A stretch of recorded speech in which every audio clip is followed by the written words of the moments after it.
Hi, and welcome to another episode of Hot Takes with me, the Silver Fox. Slightly different format at the moment because of circumstances we say beyond my control.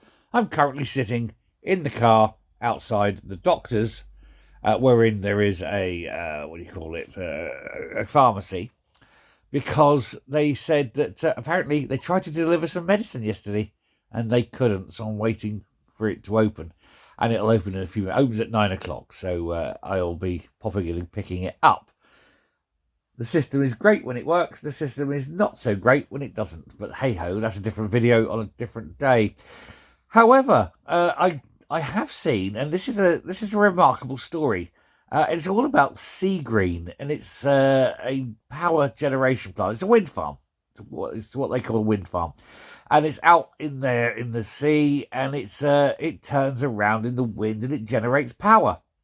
And it was open in October last year, and Hamza Yousaf sat there and was telling everybody what a remarkable, wonderful thing this is. He's negotiated this thing that this company would go in and put these wind generation windmills up, these bird choppers, and that would generate green energy. How wonderful! And this would, he said, be a benefit to Scotland. It looks like the man lied, but hey, do we expect any less? Because, in fact, this wasn't owned by the Scottish Government for the benefit of the Scottish people. This, of course, was a private company that paid a small amount of money, relatively, to the Scottish Government to have this wind farm put on their land. And so this is part of that £750 million that they were boasting about. Oh, look at us, we've sold this for £750 million. These people can put this wind farm on this ground. Now, when that wind farm generates electricity, that's marvellous. What it does is it feeds that electricity into the grid, and the Scottish people buy that electricity and they pay for it. So the company has paid money to the Scottish Government for that land. It's invested the money, millions of pounds. We grant that, millions and millions of pounds. It generates the energy, and then it sells the energy back to Scotland. Now, I would suggest that maybe, if you were going to do that, the Scottish people should have retained ownership and said, no, that's fine. We, as the people, have done it through the tax system, will pay for that wind farm. And that way, any energy it produces is ours. But that's not how it was done. And so eventually, of course, that £750 million that they paid for that land will be recouped simply by the generation of electricity back to that company. And so they'll get the return on investment. And that's how business works. Nobody has a problem with that.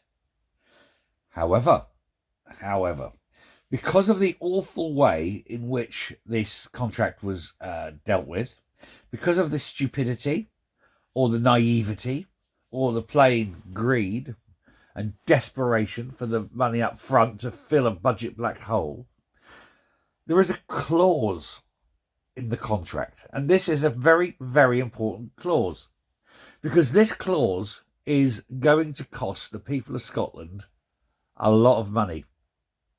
Because it's only been 4 months from October last year to now. And due to the fact that this wind farm is so successful, and I'm not being sarcastic, this is genuinely true, because it is so successful, because it generates so much energy, that energy is too much for the national grid to handle. And so it generates all this electricity, but it can't sell it back into the grid. Isn't that astonishing? And you think, well, that's fine. They're generating it. If they can't sell it, that's their business. Oh, no. That, of course, would be too easy. Because of the desperation of the SNP and their lack of ability to foresee problems like this, there is a clause in the contract that says that they have to guarantee the cost of energy production. Now, what does this mean? Well, this means quite simply that because this company, Seagreen, has produced the energy, the Scottish Government are contractually obliged to purchase it, whether they need it or not. And so this big, huge offshore wind generating capacity is pumping out so much energy constantly, but too much for the grid to handle. And so therefore it's basically being earthed to the ground, wasted and lost. But because of this contract the SNP government signed, the people of Scotland have just paid, in the last 4 months alone, £70 million. That's nearly 1/10 the cost of the contract to purchase that land, to lease that land originally, that area of the sea. So within 4 months, they've not only generated the energy and charged the people of Scotland for that energy, out of that £750 million, but then a further 10% they've got back without even using the electricity, simply because of the contract.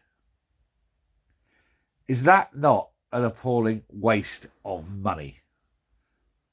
They've got over 10% in all. When you add that 70 million plus the cost of the energy they've generated, they've got 10% of their outlay back, their return on investment, within 4 months. That is the sign that A, they're onto a bloody good screw. Good luck on them. You know, that's how capitalism works. But it goes to show that B, the government, the Scottish government, the SNP Green government, haven't got a clue.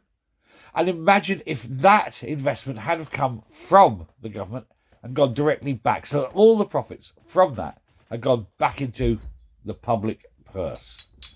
They'd have had a return on investment of 100% within 2.5 years.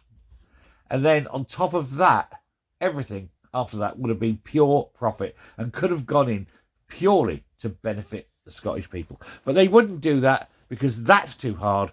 This is the Scottish government. This is the SNP. They haven't got a clue. And instead, the people of Scotland are being royally screwed because there's not one person in the SNP who can read a damn contract. Isn't that the damn shame? I'll leave that one there. Thank you very much for listening to my rant on this bloody issue. But it goes to show that this government is not fit for purpose. I will speak to you later. Thank you very much and goodbye.